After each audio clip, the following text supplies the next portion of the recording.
If that's where we are, where the flag and the anthem and the United States military are only for half the country, then we don't have a common bond. And look, I don't love saying that. I'm not thrilled about that at all. I love this place, but I don't think we do. But finally, by the grace of God, we had a Pittsburgh Steeler who boldly, like a man, take notes, Drew Brees, boldly, like a man, stood up and said, I'm not going to be kneeling for the flag. And he said it emphatically. This is what he said.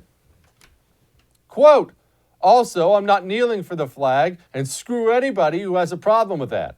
My grandmother was an immigrant from the Caribbean and worked her blank off to bring 20 people over the right way. She had no money and educated herself to be a nurse. She's living good now. That is Stephen Tuitt for the Pittsburgh Steelers. Good for him. And by the way, all you athletes, and yes, I do hear from you.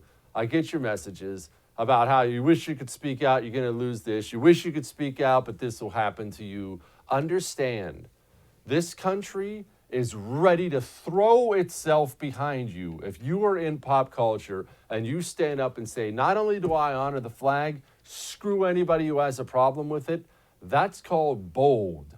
That's leadership. The country is pining for it. You're worried about the backlash you're going to get?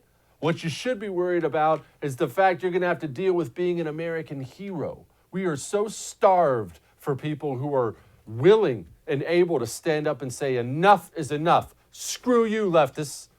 That we'll throw ourselves behind anyone at this point in time. Good for this guy. Good for him.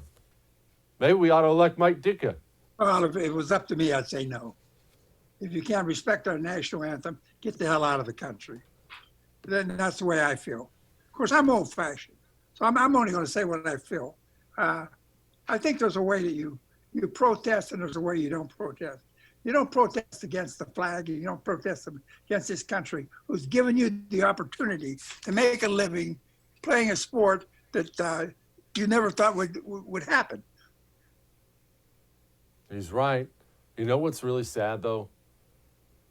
That way of thinking is old-fashioned. I don't ever do this thing because I hate this. Back in my day, things were always better back in my day, but maybe I should more often. I hope he's wrong there. I hope that thinking isn't old-fashioned. That's just being a citizen of any nation. Of any nation. We have a real sickness in this country. I don't know how we allowed it to get to the point it's at now, where we've allowed half this country to hate it. But I know that story only ends one way, and we better get it fixed quickly. Hey, thanks so much for watching The First on YouTube. If you liked what you saw, go ahead and like and subscribe. You heard me. Like it, subscribe. You'll get a lot more of it and a lot more of me.